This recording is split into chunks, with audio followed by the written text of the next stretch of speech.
Listo, ya está acá. Listo, entonces, bueno, buenas tardes otra vez. Ya. Pero, pues, buenas tardes para los que vean esto en la grabación. El día de hoy, en el seminario del Grupo de Óptica Material, del semillero Grupo de Óptica Materiales, pues tenemos el placer de contar con Irene Sánchez, estudiante de la licenciatura en física, que está haciendo su trabajo de grado en la modalidad de pasantía en la Universidad Javeriana, en el laboratorio de películas delgadas, si no estoy mal, si no me corriges, por favor, Irene. Y aquí en la Universidad Distrital, dirigida por el profesor Henry Mauricio Ortiz Salamanca. Nos va a hablar en el seminario algo muy interesante, estoy atento porque está muy interesante, y es la caracterización pues óptica mediante isometría espectroscópica de películas delgadas. Ay, ahora no tengo el nombre en la mente, pero bueno, ahora los sujetos. Ah, si quieres pon la pantalla, pues nos compartes pantalla, Irene. En un estudio en el que vienen haciendo una caracterización del espesor usando como variable de control la velocidad del spin coating. Y pues entonces usan la elipsometría espectroscópica para medir justamente ese espesor y lograr obtener esa curva de calibración del espesor de las películas en función de la velocidad de giro del spin coating. Si son las resinas, cuyos nombres vemos ahí en pantalla. Entonces, pues muy interesante. Muchas gracias de antemano, Irene, por compartirnos tu trabajo. Bienvenida y nos aguardamos al final para hacer las preguntas o te podemos interrumpir en la marcha. Listo. No, si quieren, pues intervenir en el momento, pues como les quede fácil. No tengo ningún problema. Bueno, gracias, Irene. Entonces, adelante. Pregunta, ahí se ve la pantalla, ¿cierto? O sea, se ve la presentación. Sí, sí. Si ahorita la tenías en pantalla completa, ya no está en pantalla completa. Pero... Ahorita tenías en modo pantalla completa, si no estoy mal, pero ya no. O sea, ¿ya no ve la pantalla o...? Sí la vemos, pero en el modo de edición. O sea, no, Okay. no ocupa todo, no ocupa toda la pantalla. Ok. Y ahí. Ahora sí, gracias. Listo. Listo, entonces pues primero que todo, muchas gracias por invitarme, por tenerme en cuenta. Ya esta es la segunda vez que estoy en el seminario. La primera vez pues vi como un bosquejo muy general de lo que se había hecho. Esta vez pues obviamente no voy a presentar lo mismo porque pues, ya lo presenté. Sin embargo, pues quedaron muchas cosas como en el aire, entonces eso es lo que voy a abordar en el día de hoy. Bueno, este trabajo es con el profesor Henry Ortiz y el profesor Hernán Rodríguez. Con el profe Henry estamos trabajando pues en la Javeriana con el elipsómetro, que pues muy cortésmente me ha ayudado mucho el profe César Herreño, entonces muchísimas gracias también ahí. Y el profe Hernán pues en la parte de la Javeriana, en la parte del laboratorio de la Javeriana. Entonces, listo. ¿Por qué es importante este trabajo? Resulta que la industria, qué pena, está pasando una ambulancia. Resulta que la industria de microlitografía, pues se produce a gran escala. O sea, no es que a gran escala sea muy grande, sino que se producen muchas piezas todo el tiempo. Entonces, en el afán, digamos, de producir con el menor costo posible, con el menor número de imperfecciones y de costes y que sea lo más preciso posible, pues hay una técnica que se llama fotolitografía. ¿En qué consiste? Esto tiene algunos pasos, concretamente los que podemos ver en pantalla, Consiste básicamente de una resina, una fotoresina, que son las resinas que yo estoy estudiando. Las resinas son negativas y positivas. Eso quiere decir que al momento, digamos, de quitar la resina, de removerla, va a quedar expuesta la parte que estaba protegiendo o va a quedar expuesta la parte que no estaba protegiendo, dependiendo si es positivo o negativo.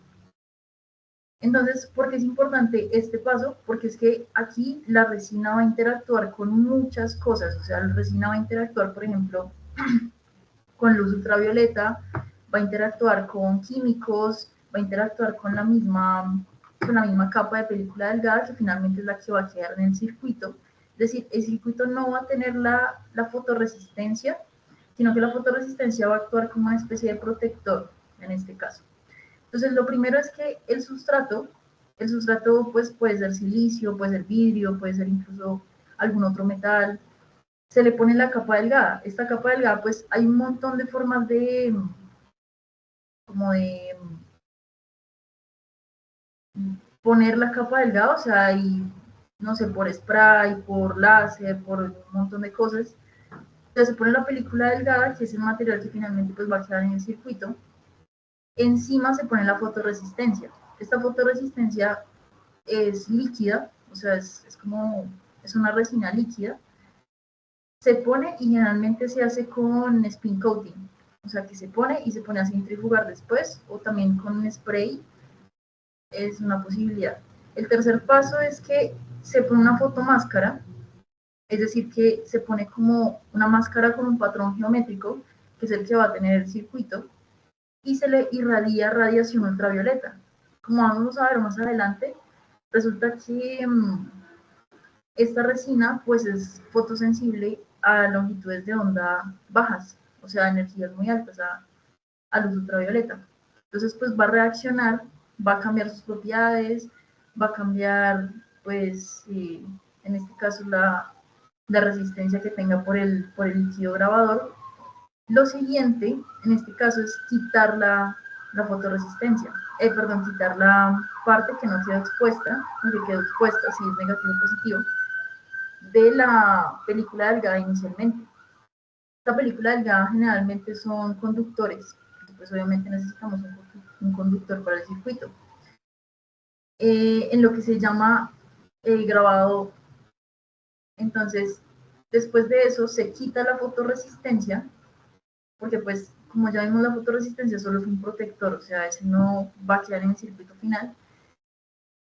Y entonces lo que queda es que la película delgada, que antes era una capa, digamos, homogénea, ya tiene un patrón geométrico. Pero estamos hablando de microlitografías, esto es muy pequeño. Entonces, en la imagen que están viendo a la izquierda, realmente cabe, por ejemplo, en 1 mm². Entonces, pues es bastante pequeño. Entonces, a veces se utiliza una fotomáscara, a veces se utiliza directamente un láser, pues depende, eso pues va a depender. Digamos que este es el proceso de fotolitografía. En este proceso yo no intervengo en el trabajo de grado porque pues esto es un proceso manufacturero, o sea, nosotros no tenemos, digamos, acceso a las máquinas que hacen esto, o digamos, yo no me enfoqué en eso, sino en estudiar la resina, que eso es lo que vamos a ver a continuación. Entonces, esta resina es una resina amorfa. ¿Qué quiere decir amorfa? Que no, o sea, su estructura no es cristalina, no está ordenada. Hay celdas, claro que sí, pero no siguen como un patrón regular, como en estado sólido que uno ve como, no sé, centrado en las caras o centrado en el cuerpo, está desordenado. Entonces, hay varios modelos de dispersión óptica. Estos modelos de dispersión óptica lo que hacen es acercar un modelo a los datos de uno para poder obtener los parámetros elipsométricos, que finalmente son los que me van a dar cuenta de las propiedades del material. Entonces, ¿qué pasa? Uno no puede meter modelos así como a lo maldita sea. Entonces, toca estudiar qué tipo de material es. En este caso, mi resina es amorfa. Se supone que es transparente, semiconductora, pero pues en medio del trabajo pues nos dimos cuenta, o me di cuenta, que reacciona absorbente a ciertas longitudes de onda. Entonces no es como que sea tan con el casero, al menos para ciertas longitudes de onda. Entonces, hay un modelo que se llama modelo de Blomer-Furughi, que pues ya tiene mucho tiempo, o sea, este fue planteado ya en el siglo XX, que tiene en cuenta justamente los materiales amorfos. Los materiales amorfos, entonces, lo que vemos al lado izquierdo, pues es como un diagrama de más o menos cómo serían estos estados, estos estados de orbitales, o sea, estados de energía, en el que se pasa de la banda de valencia a la banda de conducción, y lo que hay en el, o sea, la energía que hay para pasar de una a otra, pues obviamente se llama pues el gap, el band gap, que es como la energía necesaria para pasar de un estado transicional a otro. Entonces lo primero que, bueno, esto es un artículo grandísimo, pero pues digamos que no lo puedo poner todo acá. Lo principal es que estos son probabilidades, o sea, pero no voy a contar aquí con probabilidades, sino con ya directamente energías. Entonces tenemos la energía absorbida por unidad de tiempo. Lo que vemos acá en notación Bradshaw son justamente los estados de, pues de los orbitales, digamos. Entonces el que tiene como el asterisco es la banda de conducción y el que no tiene asterisco es la banda de valencia. Entonces ahí en algún punto pues se va a encontrar un electrón si está saltando pues como en la energía del gap, o si se encuentra en alguno de los dos. Y cero pues es la intensidad de la radiación incidente, que esto también es una función, pero pues no la voy a colocar acá. Entonces lo que pasa es que al principio nosotros tenemos una ecuación que se llama la ecuación de Tauch.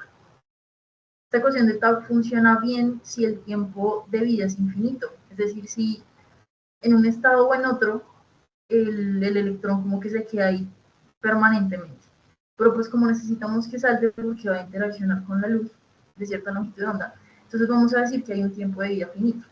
Si nosotros tenemos un tiempo de vida finito, automáticamente entra en juego un coeficiente de absorción, que es el que se encuentra en la ecuación de abajo del psi, entre la S, que sería la energía absorbida por unidad de tiempo, y el diferencial de la frecuencia angular. Entonces, este nuevo término que nos apareció hay que tenerlo en cuenta para la energía absorbida por unidad de tiempo, pero en un rango de frecuencias, que es lo que estamos viendo en la segunda ecuación. A partir de esto, pues empieza a desarrollar una matemática, pero básicamente lo que se tiene es que hay probabilidades de encontrarlo en la banda de valencia o en la banda de conducción, y la diferencia entre esas dos, entonces, va a ser lo que nos va a dar como las propiedades ópticas del material en este caso. O sea, qué tan fácil o qué tan probabilísticamente es que pase de un estado a otro de acuerdo a una energía incidente. Entonces, finalmente llegamos a que tenemos el coeficiente de extinción y el coeficiente y el índice de refracción.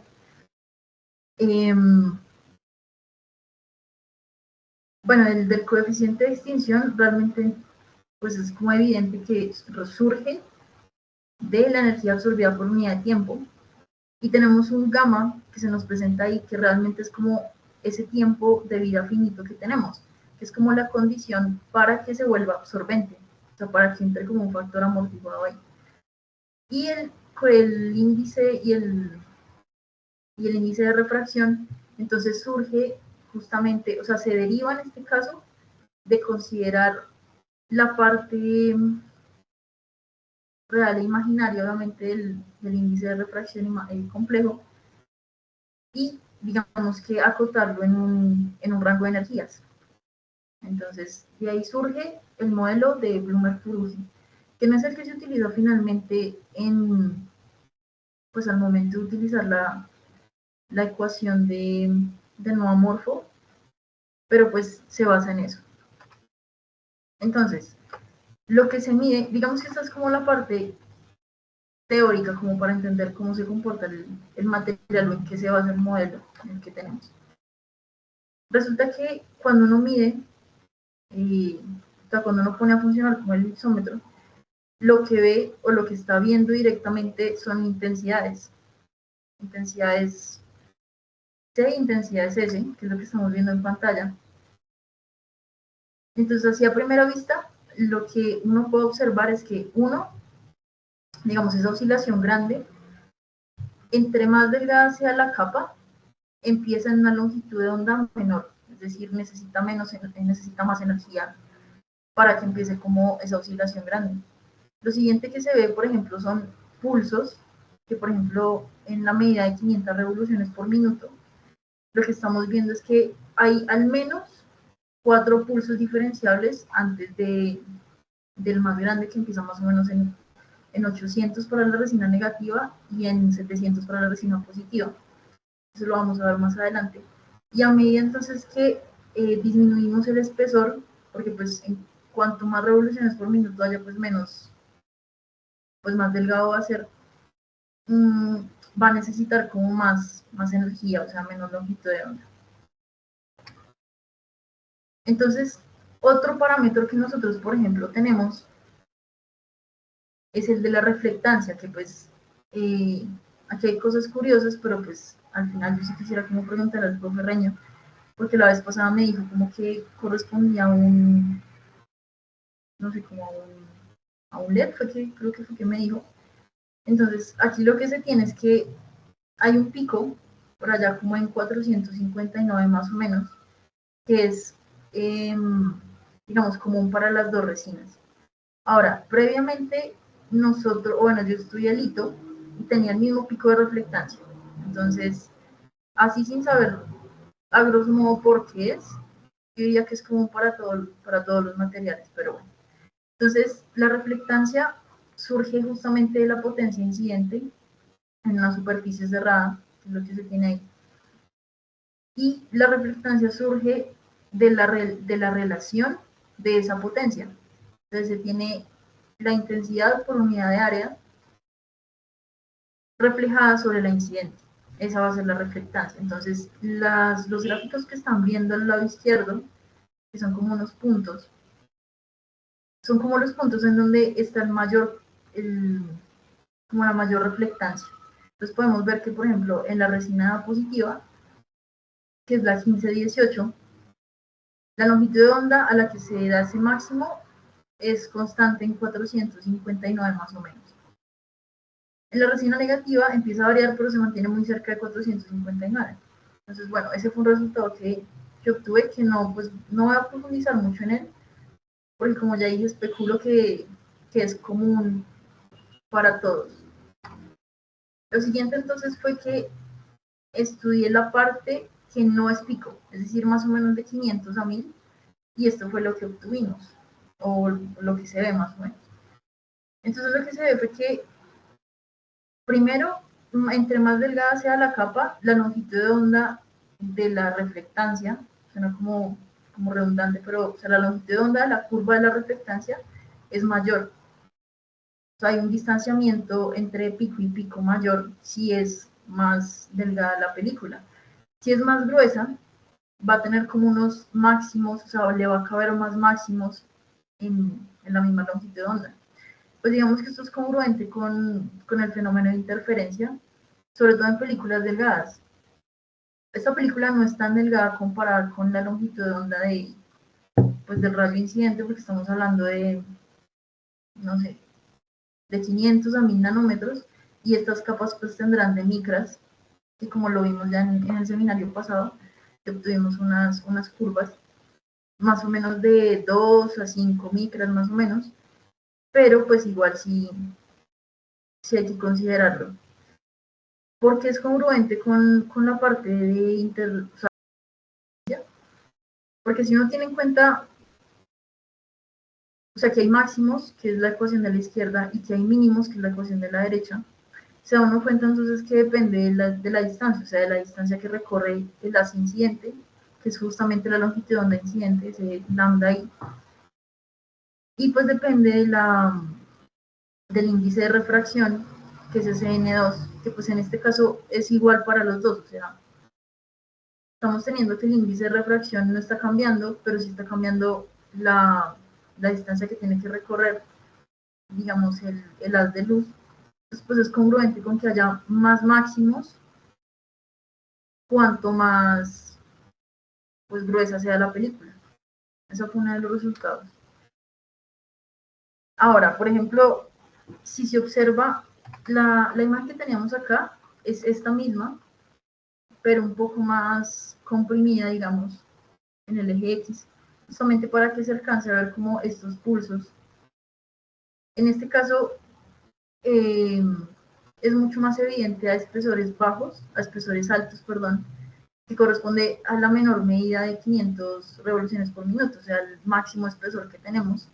Entonces aquí se dan varios pulsos, entonces digamos que pues uno entra como a pensar a qué fenómeno se le parece uno a esto, y a mí se me parece mucho a los pulsos, o bueno, en este caso al principio, yo lo consideré, por ejemplo, el fenómeno que hay cuando uno tiene un amortiguado forzado y se acerca como al estado estacionario, que es la imagen chiquita que estamos viendo en el centro.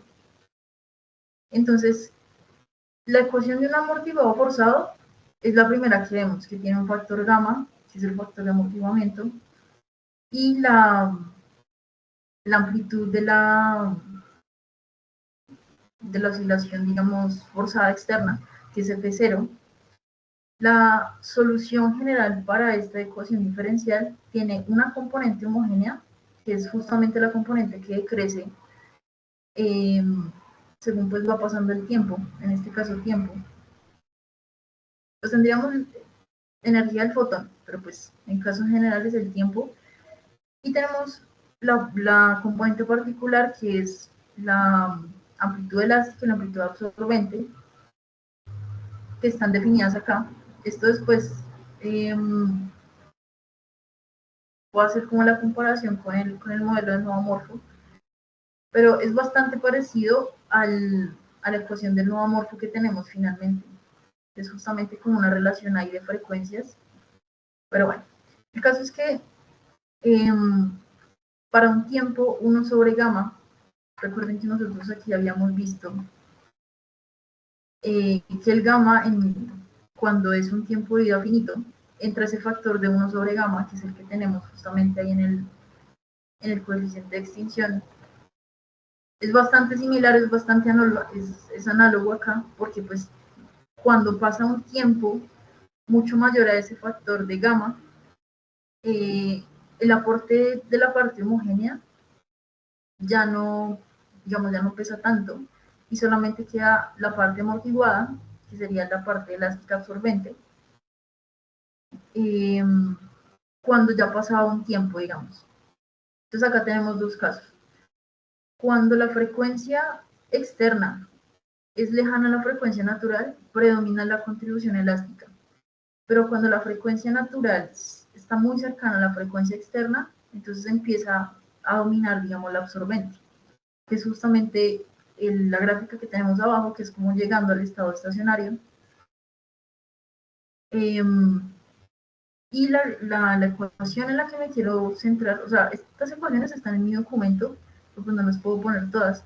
Concretamente, esta se llama potencia media y da cuenta de cómo se relacionan esas frecuencias. O sea, pasado un tiempo, ya el estado se vuelve estacionario, digamos, el estado de la onda se vuelve estacionaria, pero va a depender más de cómo se relacionan esas frecuencias.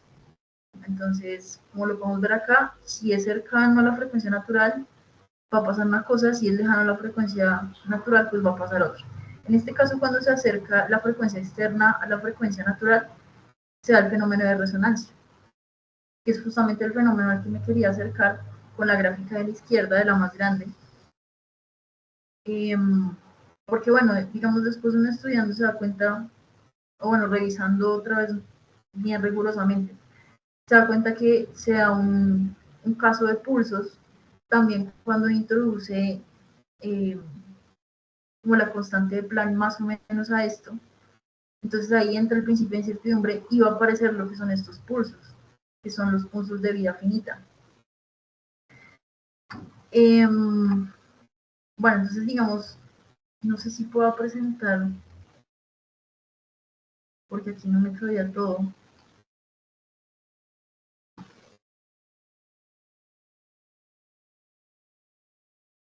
Voy a compartir el documento, creo que me queda un poco más fácil.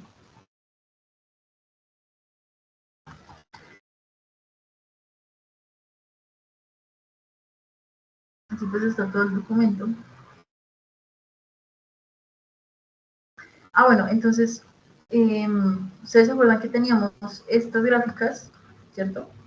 Resulta que hay dos componentes en la reflexión especular, que es justamente la que uno ve cuando se acerca a un lago y puede ver como lo que hay en el cielo, o sea, se refleja tal cual. Y la otra parte que es como algo así como que penetra a la capa y hay múltiples reflexiones internas. Entonces, eso también puede ser un motivo del por qué tenemos una menor longitud de onda cuanto más revoluciones por minuto tengamos, cuando menos revoluciones por minuto tengamos. Perdón. Irene, ¿podrías ampliar un poco el tamaño del documento? Es que cuesta verlo. Gracias. Entonces, tenemos estas dos gráficas y pues esa era una de las hipótesis que yo, digamos, lancé en mi documento, que es justamente al tener dos tipos de reflexión, porque pues es una medida de reflectancia, lo que tenemos es que, claro, o sea, tenemos una parte que se refleja especularmente, o sea, esa no penetra en la capa, y la otra que entra en la interfaz y empieza, digamos, a interaccionar con sus átomos y sus moléculas, y de pronto, no sé, hacer transicionar a ciertas longitudes de onda. Entonces, lo que les quería mostrar, aquí voy a tener que hacerlo un poco más bajo, es justamente esto, que es lo que estábamos viendo acá, ¿cierto? Que es el comportamiento de la reflectancia total. Yo de esta tengo aproximadamente 16, o sea, tengo 15 más, tengo 16 de IC y 16 de IS, pero este es un caso particular, pero todas se comportan de manera similar. Entonces, a lo que quería llegar era esta es la ecuación para la potencia media. Es decir, la potencia media cuando está como acá, como en la mitad de la curva de resonancia. Es esta parte de acá. Entonces, como podemos ver, el ancho de curva, pues lo vamos a denominar este delta, que finalmente lo que vamos a terminar viendo es que es como una relación entre la frecuencia, o sea, el inicio de la frecuencia forzada y el final de la frecuencia forzada se encuentra en un rango, o sea, funciona por ese rango. Obviamente, si se hace muy pequeño, entonces el alto de la curva va a ser muy grande para conservar la resonancia. Entonces, esta ecuación que tenemos acá, que es la potencia media, que es cuando nos está acercando a la resonancia, o funciona bien cuando nos está acercando a la resonancia, se parece muchísimo al modelo de dispersión que nosotros teníamos, estos de acá. Si se dan cuenta, tiene una forma muy parecida. A esta también tiene una forma muy parecida. Y es que el 1 sobre gamma que teníamos al principio, nos vamos a terminar dando cuenta que va a ser el omega natural menos el omega forzado. Entonces, se parecen mucho las ecuaciones para el índice de refracción y para el coeficiente de extinción, si tomamos en cuenta, digamos, ese aspecto como de oscilador amortiguado forzado cerca de la resonancia. Entonces, obviamente, voy a pasar otra vez a la presentación.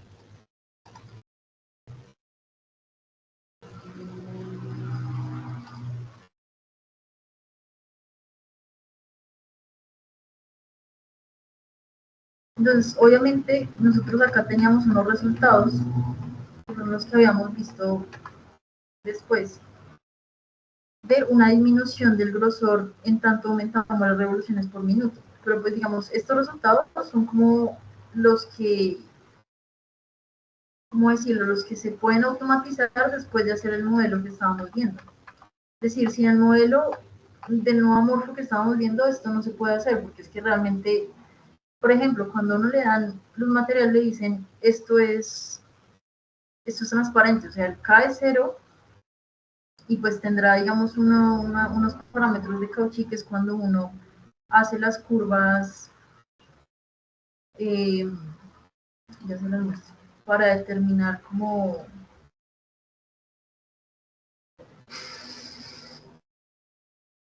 estas curvas de Cauchy, también las hice, que son las curvas que nos dicen, según los índices de Cauchy, cómo disminuye el índice de refracción y el coeficiente de extinción con la longitud de onda.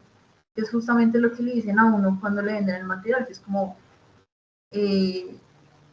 estas son unas constantes y reaccionan a la longitud de onda, y justamente esta curva pues se parece mucho a la curva que teníamos de grosor, pero después que nos damos cuenta que pues, realmente tiene partes absorbentes, o sea, si yo lo tomo desde el modelo de un oscilador amortiguado forzado, tiene partes absorbentes, justamente que se adapta, digamos, bien al modelo de Fruge-Blummer, que es lo que está diciendo, que hay un índice de amortiguamientos y yo pongo que tengo un tiempo de vida finito. Entonces, digamos, estos no son resultados, obviamente, porque los resultados ya los he expuesto en el seminario pasado, que son justamente las curvas de espesor, pero este es como el intermedio del documento, o sea, lo que es necesario para llegar allá del modelo que teníamos. Entonces, pues eso, digamos que no son avances como tal, porque pues los avances ya los había tenido, que son los resultados del espesor, pero pues me parece bastante interesante cómo analizarlo desde la parte oscilatoria, como desde la parte de ondas, y que pues encontré esta coincidencia que es, o sea, se parece mucho a la ecuación del nodomorfo para el coeficiente de extinción, el coeficiente de refracción. Entonces, pues bueno, no sé si hay alguna pregunta. De pronto no fue muy sustancial esta presentación, pero pues fue lo que fue necesario para llegar a lo que teníamos, al principio. Ahí es donde aplaudimos. Bravo, bravo, bravo. Bravo. Gracias, Bravo, bravo. Irene. Muchas gracias, Irene. Yo tengo pregunta, si me permiten. Aprendido, sí. Sonando. Dale, profe, dale. Vale, entonces en un segundo ya rechazo acá esta. Listo, entonces, ¿ahí se me escucha bien? Sí. Sí, señor. Vale, no, pues yo tengo, pues primero agradecerte la charla, Irene, que nos compartas.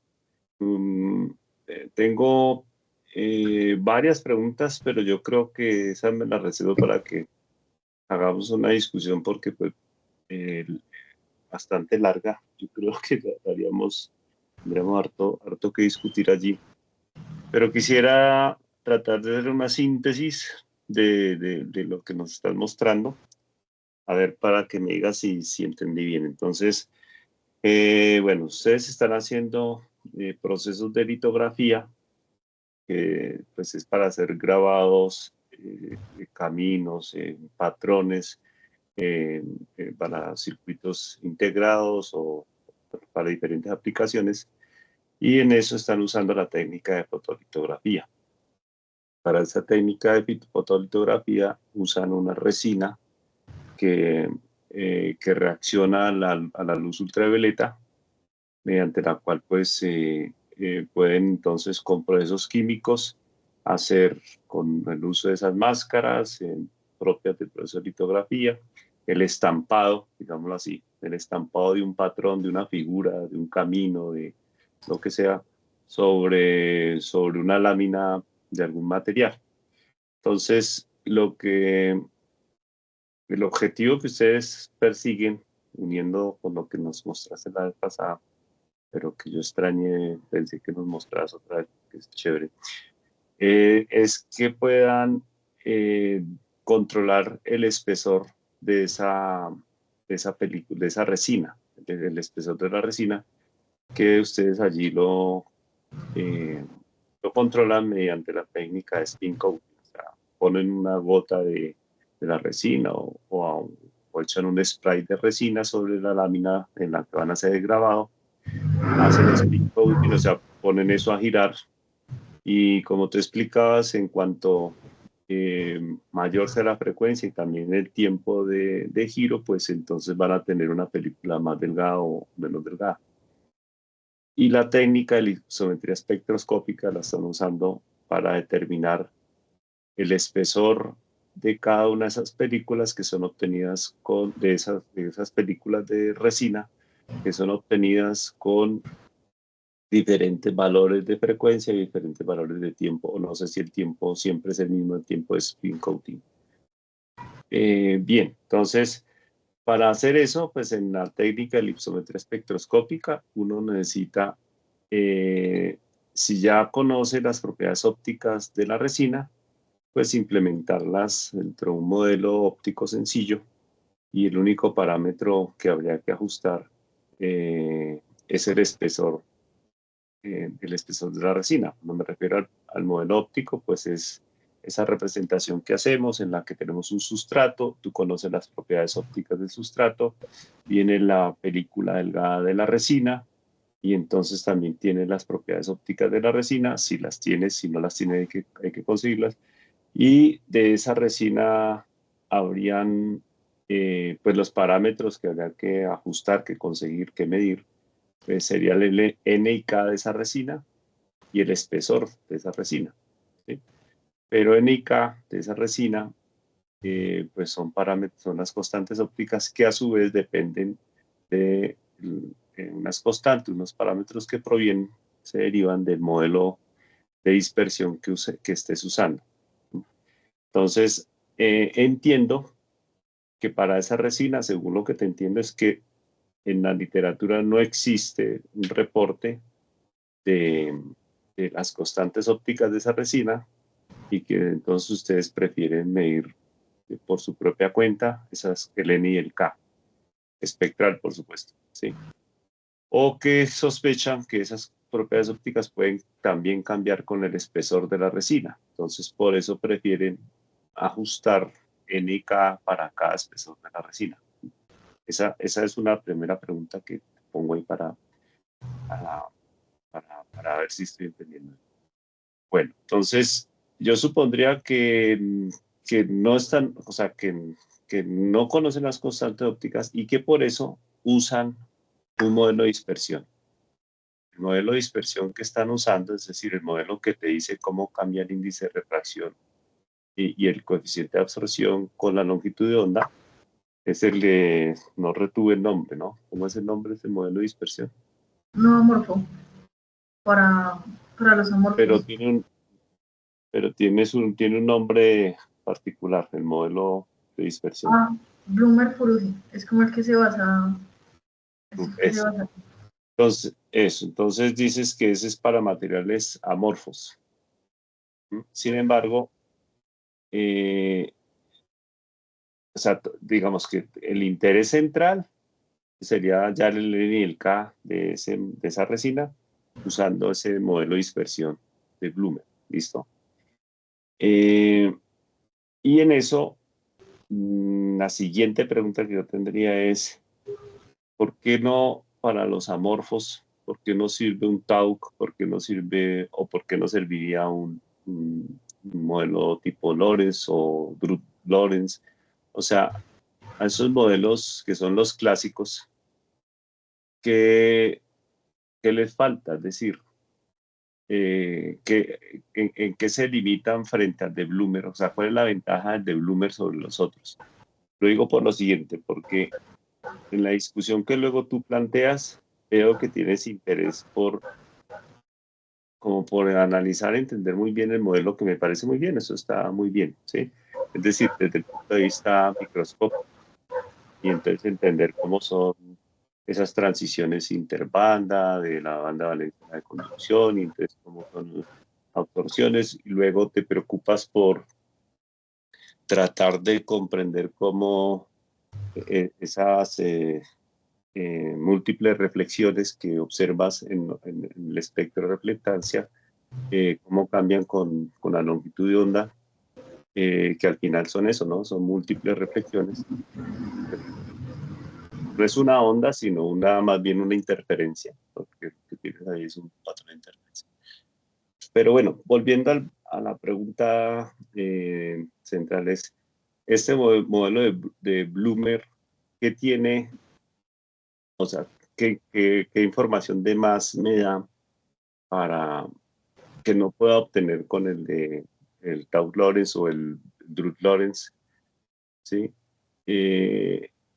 Teniendo en cuenta que es un polímero, que es transparente, que pues, como tú explicas, es absorbente. Esa sería la pregunta para tratar de redondear la idea, ¿no? Entonces, porque es que ahí no nos mostraste, y me da un poquito de frustración, porque el ajuste de tus curvas es excelente, ¿no? O sea, tienes el ajuste que haces de ese modelo óptico a los datos experimentales es muy bueno, es óptimo, ¿sí? O sea que ya tienes la información que inicialmente rastreabas, que es cuánto es el espesor de esas películas, teniendo en cuenta que además no solamente estás obteniendo el espesor de las películas, sino las constantes ópticas. No sé si me entendiste. Pero hizo pregunta. Pues entendí que hay dos preguntas, ¿no? La de las propiedades Sí. ópticas con el espesor y la del modelo de Bloomer-Furughi, ¿no? Ajá, sí. Ok. Pues bueno, justamente con lo de las propiedades ópticas, si cambian con el espesor, bueno, me va a permitir compartir pantalla. Acá. ¿Se ve, no? Sí. Sí. Justamente, bueno, yo en mi trabajo de grado no estoy teniendo la última palabra, justamente todo lo contrario, o sea, yo estoy hipotetizando sobre lo que puede estar pasando. Y es que justamente dense cuenta acá, por ejemplo. Esta es, la línea punteada es la intensidad S y la línea sólida es la intensidad C, pero ven ustedes entonces que se comporta prácticamente igual. Entonces vemos que, claro, lo que decía el profe, cuando yo cambio digamos, el espesor, justamente son estas revoluciones por minuto, ustedes pueden ver que, no sé si se ve como mi cursor, esto va siguiendo aquí como una especie de curva, ¿cierto? En la que la oscilación más grande, que puede deberse como a esa interferencia más grande que tenemos, o a esa interferencia claramente constructiva y destructiva por los máximos y los mínimos, pero pueden ver ustedes entonces que hay como periodos en donde no, como que no pasa nada, ¿no? Como que hay una transición ahí extraña, o más bien un estado de reposo, ¿no? Porque yo diría entonces que la parte absorbente entonces pasa cuando tenemos estos picos. Entonces lo que me interesa es en qué momento de la longitud de onda empiezan como a presentarse estos máximos, esta oscilación tan grande. Entonces ustedes pueden ver que esto sigue más o menos como la forma de una curva, ¿cierto? En la que más o menos se va como, les diría, como estabilizando en cierta longitud de onda, cuantas más revoluciones haga yo. Entonces, mi hipótesis es que si yo hago no 4000, sino ya 5000, 6000, va a seguir empezando en la misma longitud de onda, justamente porque se va como a estabilizar, pero en este punto donde todavía el espesor cuenta, digamos, está pasando algo. Y es que, bueno, investigando, no sé si... Perdona que te interrumpa ahí, Irene, perdona. Señor. No, o sea, pero eso que estás diciendo tiene sentido y se podría explicar solamente cuando incorpores esos datos en el modelo óptico. Es decir, los datos en bruto de IC o IS, pues sí, digamos, lo que te entiendo que discutes acá es que a mayor número de revoluciones, esas oscilaciones más o menos bien comportadas empiezan a aparecer más pronto. Me refiero para menores longitudes de onda, se requiere Más cada energía. vez más energía para que las oscilaciones, y claro, Sí. porque es que tú lo has dicho, o sea, al aumentar las revoluciones, pues se disminuye el espesor. Y entonces esas interferencias solamente se pueden dar cuando el espesor de la película es comparable con la longitud de onda de la luz. Entonces, para las 500 revoluciones por minuto, por ejemplo, pues solo se aprecian para longitudes de onda mayores que 750 más o menos, ¿sí? Pues cuando ya se ven como regulares. Y eso se podría entender que, claro, como esas oscilaciones que tú ves ahí de la señal no son más que patrones de interferencia, son las múltiples repeticiones, pues tiene sentido lo que te está diciendo. O sea, sí, en cuanto más se acerca, es decir, van a aparecer siempre que la longitud de onda sea comparable con el espesor de la película. Cuando la hacemos más rápidas, entonces el espesor es mucho más delgado, entonces la longitud de onda tendrá que ser, es decir, puede ser más pequeña, ¿cierto?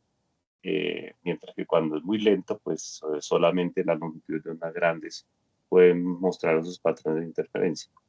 Pero, pero digamos, más a hacer o intentar una conclusión posterior a eso, eh, con datos, solamente con datos en bruto, porque al final son datos en bruto, los de la IC o IS, me parece que pues no solamente arriesgado, sino es muy complejo, porque justamente una de las dificultades de esta técnica, o una de las características más bien de esta técnica, es que los datos en bruto nos dicen muy poco, o sea, o nada, ¿sí? O sea, nos dicen muy poco o nada. Uno puede encontrar rasgos como los que tú estás diciendo acá, ¿sí? Pero tratar de inferir una conclusión profunda sobre la estructura del material o sobre transición, o sea, cosas que pasan a nivel atómico, microscópico, pues para eso es que toca hacer un modelo, ¿sí? Y por eso cuando pones tu modelo es que las cosas, es decir, la información que sustraes de allí a partir de esa optimización de los parámetros empieza a darte resultados. Ahora bien, comparto contigo, claro que la discusión larga que dije que íbamos a tener luego en privado la estamos teniendo acá, pero comparto contigo que por supuesto la elección de ese modelo de dispersión pues tiene que tener una clara motivación física, ¿sí? Y por eso ahí mi segunda pregunta, pues si es un dieléctrico, ¿no? Es una resina dieléctrica además transparente, ¿por qué no funciona bien? Incluso hasta mencionaste por ahí que el fabricante te daba con un modelo de Selmayer o de Cauchy, te daba el L y el K como función de la longitud de onda. O sea, incluso mucho más simple porque esos modelos son empíricos, ni siquiera son modelos, son fórmulas empíricas. Y ahí sí, digamos que yo creo que tendría mucho valor concentrar el análisis, la discusión sobre qué es lo que te ofrece ese modelo de Bloomer de más que no puedes hacer con un modelo tipo Lorentz, Taub-Lorentz, Drude-Lorentz. Pues esa es una pregunta muy interesante y es que el Bloomer-Furughi no alcanza a ser Lorentz. O sea, justamente la virtud del modelo no amorfo es que introduce la parte lorenciana al modelo de Bloomer-Furughi. O sea, el modelo de Bloomer-Furughi no tiene en cuenta, eh, pues, digamos, ese carácter lorenciano, justamente. Pon Entonces, otra vez el modelo, el, ya, porfa, no sé qué estoy compartiendo, están viendo el tu PDF, ¿no? documento, estamos viendo el documento, sí. Okay. Ah, bueno, la pregunta que usted hacía sobre el Tau es que justamente el modelo de Lumer-Furughi se deriva del modelo de Tau, que es este. Es Exacto. este, este es para Ya un que tiempo infinito. ¿Sí? pero si tú te das cuenta, el modelo de Tau es una lorenciana por partes. O sea, para el valor del band gap, por debajo de eso te da 0 y por encima te da una lorentziana, ¿no? ¿Sí? Sí, para valores cercanos al gap. Pues esa era una, pues es que lo que usted dice es cierto, o sea, digamos, respondiendo lo primero que usted dijo es bastante complejo, pero pues analiza, o sea, a mí me gusta como analizar las gráficas y sacar hipótesis de lo que puede estar pasando. Entonces, una posible es justamente, claro, lo de la interferencia y lo del espesor. Maravilloso, y eso por favor conserva ese ánimo, pero también hay que tener siempre, digamos, un poco de cuidado con el alcance de lo que uno puede decir, de lo que uno mide, porque pues, te repito, pero en este caso estas intensidades IC o IS eh, son al final y al cabo casi que lo mismo que tan en bruto. Esos son tan en bruto como medir psi y delta. O sea, al final son datos en bruto, totalmente. O sea, directamente de esos datos, directamente es muy poco o nada lo que se puede inferir. Repito, de esta técnica, una característica que resalta a algunos como una debilidad de la técnica es que solamente si cuentas con un modelo óptico puedes interpretar los datos. Si no tienes modelo óptico, no tienes prácticamente nada, ¿sí? Es decir, tampoco voy a decir eso porque sí es verdad que, por ejemplo, viendo el delta, que está más directamente conectado con coeficiente de absorción, uno puede localizar, digamos, efectos de resonancia, como tú hablas, ¿sí? Pero pues, o sea, maravilloso que hagas eso del ejercicio de interpretación, pero también, digamos, las hipótesis que lances tienes que marcarlas dentro del alcance de los datos que tienes, porque pues es muy difícil, es muy fregado. Al final, mira, ¿qué es lo que tienes acá? En la ipsometría, lo que, como tú dijiste muy bien, mides intensidades, ¿sí? Y esas intensidades, es decir, es una superposición de oscilaciones de señales periódicas que tú de la decomposición de Fourier de esas señales periódicas obtienes unos coeficientes y ese sistema de coeficientes te constituye un sistema de ecuaciones donde están psi y delta, y de ahí derivas psi y delta, ¿sí? Entonces, pues hay mucho por digamos, por pulir, por procesar antes de poder sacar conclusiones profundas. A eso es lo que yo me refiero, ¿sí? Y lo que hace el modelo sí me parece muy bien, o sea, pues entender muy bien el modelo, porque ese modelo de dispersión sí permite describir bien las propiedades del material, teniendo en cuenta que es amorfo, que tiene propiedades como que es transparente, dieléctrico, etc. ¿Sí? Sí, señor. Pero bueno, yo repito lo mismo, Irene. O sea, esta discusión chéverísima, pero ya mira que me tomé un montonazo de tiempo, perdóname, y perdónenme los demás.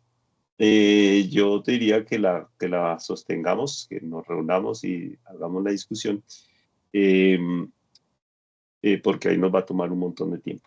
Y más bien que demos oportunidad ahorita que los chicos hagan sus preguntas y ya, ¿te parece? Sí, señor. Listo.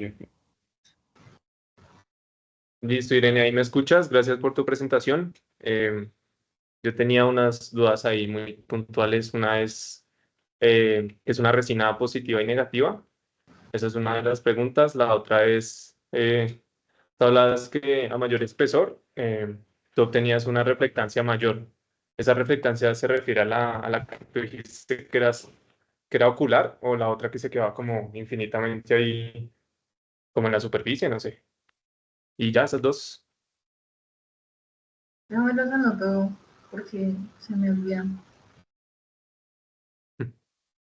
Ok, listo. Entonces lo primero voy a...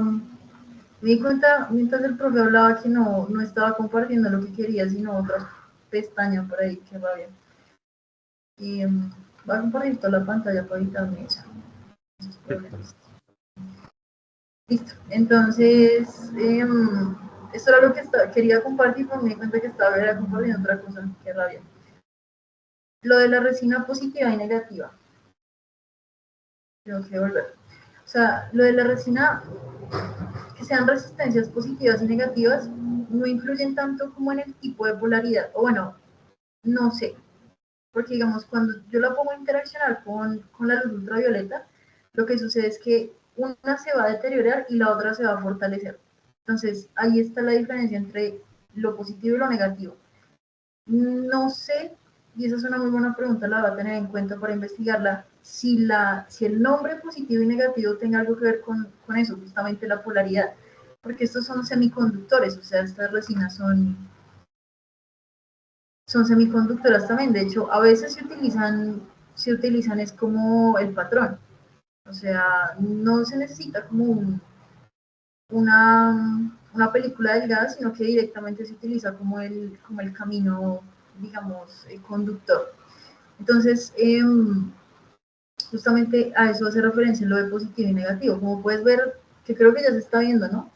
Ya Sí. soluciona el problema. Sí. Cuando es positiva, lo que está protegiendo la fotorresistencia queda. Cuando es negativa, lo que está protegiendo la fotorresistencia se va. Entonces, esa es la diferencia. Entonces, en el proceso de fotolitografía hay como un término que en inglés es crosslink, que yo lo traduje muy humildemente como reticulado, porque realmente pues no hay como una traducción. Entonces yo le puse reticulado, que sería como el crosslink, que es justamente lo que pasa cuando tú expones a la resistencia negativa, que se va lo que la resina negativa estaba protegiendo. Entonces date cuenta que la resina positiva se fortalece, bueno, entre comillas, como que se fortalece con la exposición ultravioleta, y la negativa se debilita. Entonces al momento de meterlo en el ácido, sí que es el que pues, va a disolver la, la fotorresistencia. Bueno, no es un ácido, sino justamente es una solución de tipo base, son bases orgánicas. La positiva va a proteger lo que hay debajo y la negativa va, como se debilitó, digamos, va a irse todo lo que fue expuesto a la luz ultravioleta. Entonces esa es la diferencia entre la positiva y la negativa. Lo que te digo, no sé si haya algo intrínseco que digan no es positiva porque se comporta, no sé, conductoramente, no sé, realmente sí, ahí no sé. Sé que el nombre viene justamente de eso, como del patrón que puede seguir. Es justamente lo opuesto, ¿no? Es como No, si no, no pues, esto de positivo y negativos proviene simplemente del concepto de la fotografía, de cuando uno revela una foto o el negativo de la foto. Es así de simple, no tiene más trascendencia que eso. Y eso, entonces, cuando, o sea, cubre la película, es decir, vas a hacer el patrón, por ejemplo, sobre una película de oro o de lo que sea, ¿cierto? Entonces cubres la película de oro con la resina. Y encima de la resina pones la máscara, que es como una pantalla, que es la que contiene el patrón que quieres grabar. ¿Sí? Y expones ese sistema, lo expones a luz. La luz va a pasar por donde el patrón la deje pasar, ¿no? El de la máscara esa. La máscara es como la plantilla. El concepto de litografía es tal cual como el concepto de litografía, el screen, ¿no? Con el que se estampan figuras en la tela, o en el papel, más bien, ¿no? Porque en la tela lo llaman screen. Pero también proviene ahí. Entonces, pues está la máscara, que es como la plantilla, eso es metálico, usualmente es metálico, un material opaco, que solo deja pasar luz por ciertos lugares, que es el diseño que uno quiere justamente estampar o grabar en la película metálica, la que está debajo de la resina. Entonces la luz entra y incide sobre la resina, ¿cierto? solamente en las áreas donde la resina está expuesta, o sea, que no está cubierta por la máscara esa. Y dependiendo del tipo de resina, hay resina que al exponerse a la luz ultravioleta se endurece, como dices tú, Irene, ¿cierto? Se endurece, se hace fortalece, digamos que hay una reacción química allí que hace fortalecerla.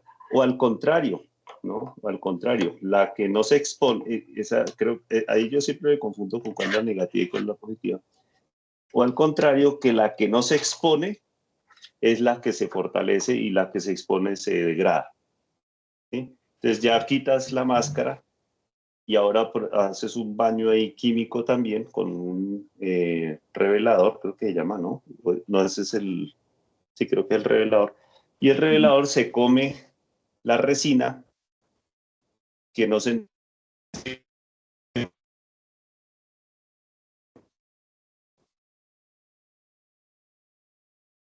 grabado. Aló, aló, Ya, profe, ya. Que se había ido. aló, se me está yendo la señal. Ya, ya. Entonces, eso hace que quede grabado sobre la película de oro, por ejemplo, queda grabado el patrón, pero con pura resina. ¿Sí? Esa resina es resistente a otro químico que se llama el revelador. Entonces, y en cambio el metal se degrada con el revelador. Entonces tú le aplicas revelador a eso y la resina está protegiendo el área que tú quieres estampar en el metal, en la película de oro.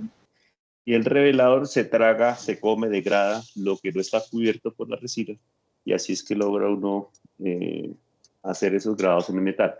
Y lo de negativo y positivo es simplemente eso, ¿no? Que si lo haces con la positiva te queda el patrón pero negativo. ¿Sí? Te queda como invertido, como cuando sacan el negativo de una fotografía. Es que yo creo que ustedes son muy jóvenes y no conocían los negativos de las fotos de película que se exponían en una película fotosensible, ¿no? La fotografía, ¿sí conocen eso o no? Sí, más o menos.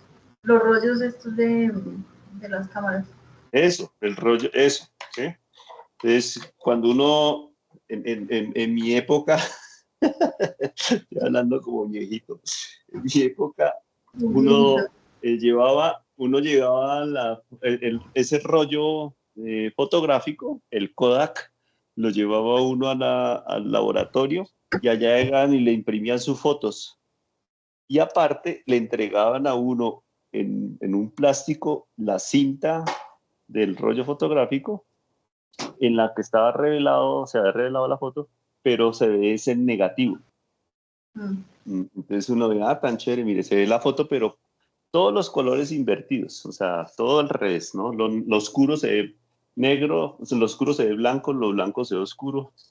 Eso es de ahí proviene el concepto de positivo y negativo para esas resinas. Eso. No, no lo había pensado como lo de las fotos, profe. Está muy chévere esa interpretación. Me gusta mucho. Sí. Sí, no, pues Bueno. no tiene como más ciencia el nombre de positivo y negativo. Sí, Más. sí, no tiene más ciencia. Y, ¿cuál era la otra pregunta? La de... Sí, que tú decías que a mayor grosor del material, tú encontrabas que había más reflectancia y decías que habían dos tipos de reflectancia, una ocular y una que se quedaba ahí como en la superficie. Ya, Esa reflectancia que está dependiendo del grosor del material, ¿se refiere a la ocular o a la otra? ya. Pues realmente, a ver, hay que entender que la reflectancia es como una proporción. O sea, la reflectancia no tiene unidades como tal. O sea, Gracias. exacto. Es una proporción entre una intensidad reflejada y una intensidad incidente. Lo que tú estás diciendo son tipos de reflexiones, que es lo que yo tengo acá.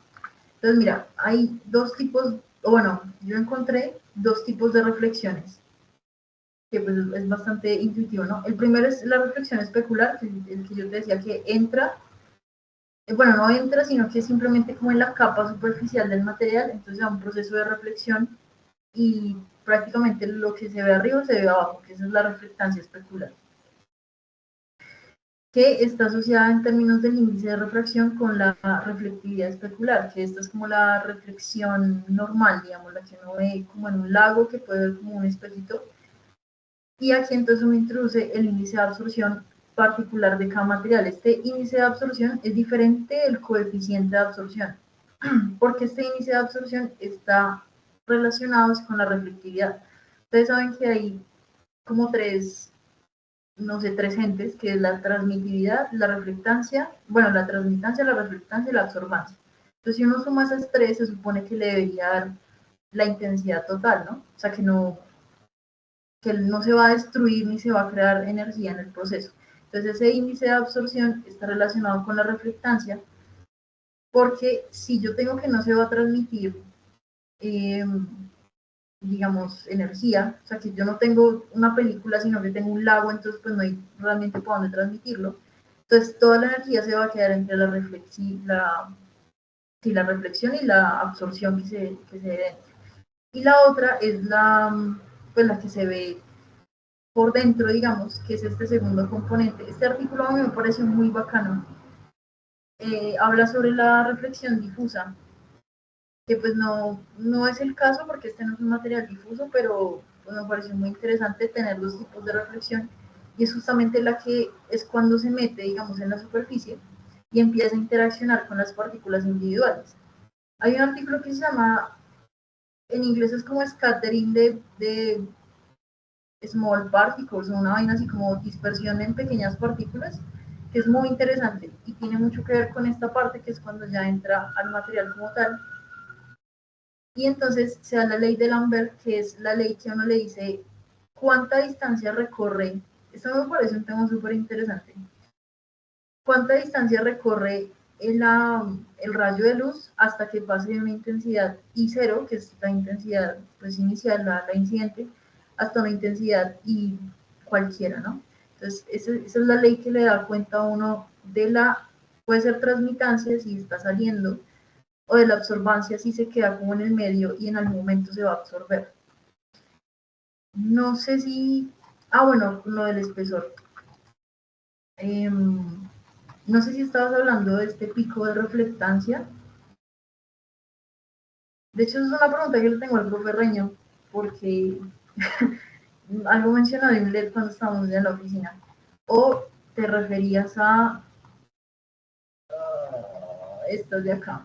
No sé a cuál de las dos te referías. A esos que estás ahí mostrando. A Ahí estos. fue donde yo escuché que tú dijiste, ajá, que dependía del grosor.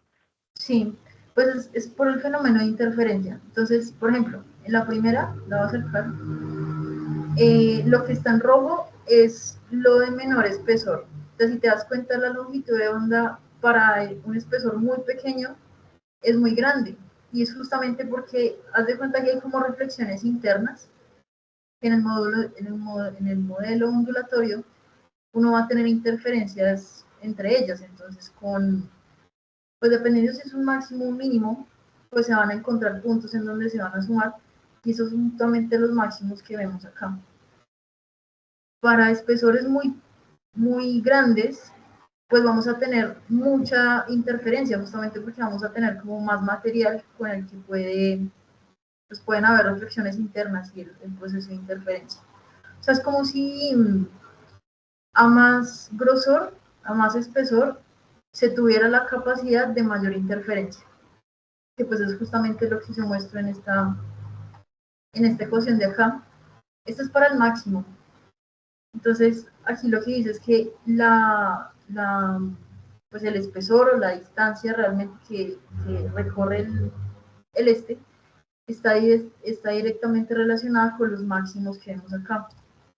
Que esta m, pues se me olvidó ponerlo de 1 al número que uno quiera. Obviamente, entre mayor sea m, pues menos se va a notar, porque el máximo que más se nota es el primero, ¿no?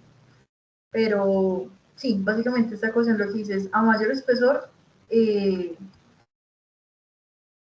como que este número pues va a ser más grande. Obviamente, digamos, tenemos aquí lo de la longitud de onda, pero si suponemos que la longitud de onda pues está cambiando, no tenemos cómo medirlo ahí, o sea, lo único constante que tenemos es la distancia, porque realmente este barrido que nosotros tenemos acá es un barrido en longitud de onda, ¿no? Entonces, esa longitud de onda incidente pues siempre está cambiando.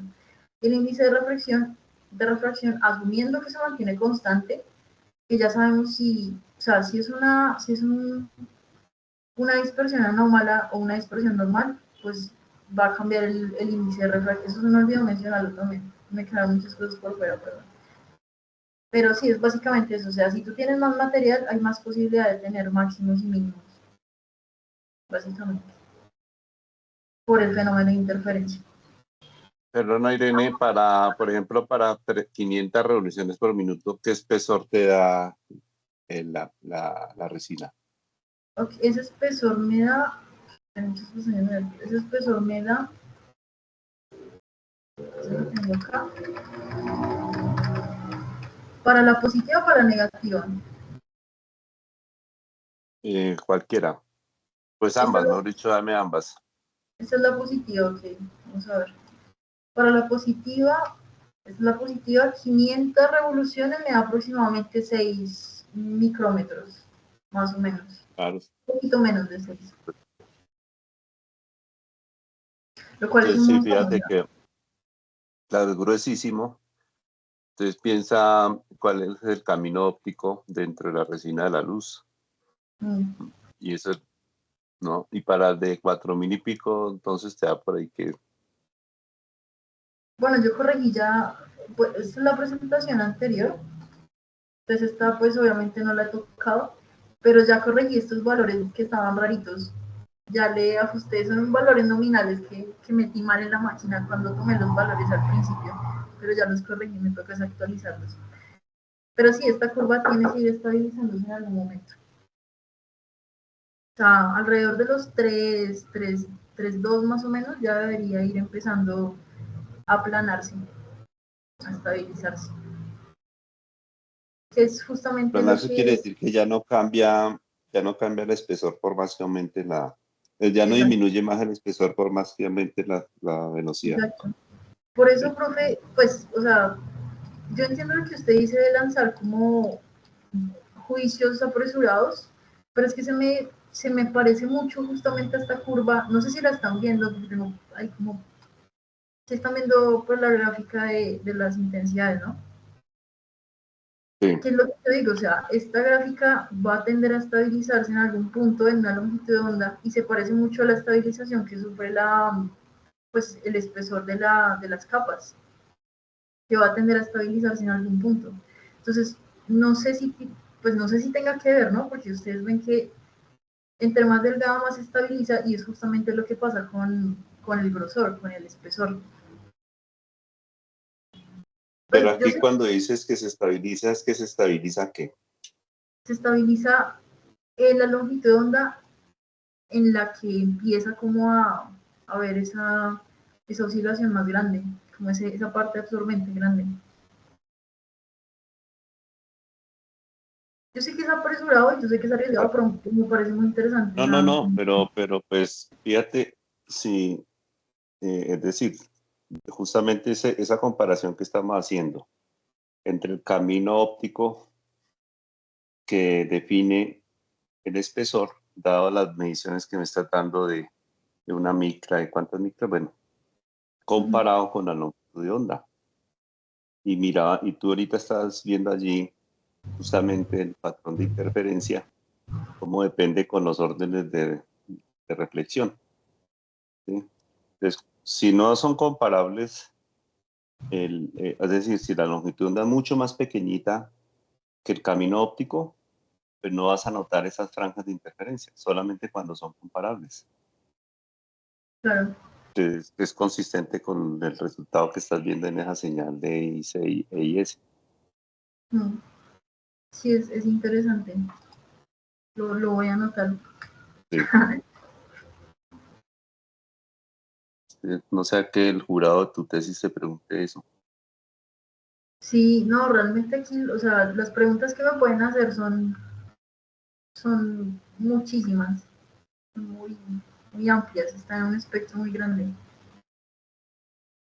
Ah, bueno, se me olvidó mencionar una cosa que me parece muy interesante. ¿Ustedes se acuerdan que les dije lo de la absorbancia? O sea, que si uno como que suma absorbancia, transmitancia y reflectancia, le tienen que dar, pues, uno, o sea, que es como la intensidad propia. Digamos, yo no medí transmitancia, yo solamente medí, pues, la reflexión, o sea, yo no hice pasar ninguna de luz entre la interfaz, pero sí que en la literatura se encuentran picos de absorción en el coeficiente de absorción y de absorbancia, y se presentan en longitudes de onda que el elipsómetro no alcanza a llegar. O sea, esto ya creo que es ultravioleta, ¿no? 350. Sí, pero ahí tú misma lo estás diciendo. O sea, tú lo único que mides es la reflexión, o sea, la reflectancia. Tú no mides la transmitancia y mucho menos la absorbancia. ¿Mm? Entonces, puedes calcularlo, pues, haciendo este análisis puedes calcular el coeficiente de absorción y ya, pero rigurosamente hablando, si tú quisieras medir transmitancia, tienes que poner el elipsómetro en modo de transmisión, es decir, que la luz atraviese la muestra. Sí. Y ahí directamente podrías medir la absorbancia. ¿Sí? Eso Que sería lo que decías interesante. es sí, que lo que Sí. estabas diciendo sobre esas cantidades, ¿no? Son cantidades, son relativas, ¿no? La reflectancia es la intensidad reflejada respecto del incidente, o sea, en otras palabras, es la fracción de energía que se refleja respecto al incidente y la transmitancia, si hiciera experimentos de transmitancia, es la fracción de energía que se transmite. Y por supuesto, como tú también lo mencionaste, si en virtud del principio de conservación de la energía, si sumo esas fracciones, pues me tiene que dar el 100%, o sea, 1. La reflectancia, la transmitancia y la absorbancia. Que así es como calculo uno la absorbancia, porque no la puedes medir, o sea, la calculas. Puedes medir la reflectancia, puedes medir la transmitancia, pero no puedes medir la absorbancia, o sea, siempre la calculas. Exacto.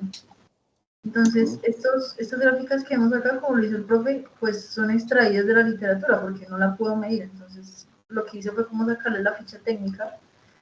Y lo que se ve es que para las resinas no expuestas, o sea, que no han interaccionado con, no sé si se puede decir interaccionado, no han interactuado con la luz ultravioleta, se da a energías muy altas, o sea, allá ultravioleta, digamos. Entonces, pues es curioso, ¿no? Que se comporte así y uno no la puede estudiar porque pues el elipsómetro no llega a No, ultravioleta. sino como no, es a 400 algo nanómetros. Sí. Y ya, no sé si a Brian te quedó claro o hay otra pregunta sobre eso. Estuvo bien, gracias. Gracias, Irene. Entonces, sí, no sé si alguien más tenga alguna pregunta. Bueno, creo que ya quedamos nosotros por ahí. Si nadie más tiene preguntas, entonces pues daríamos por acabada el seminario de hoy. Nuevamente, gracias a Irene por tu conferencia, por tu charla. Muy interesante.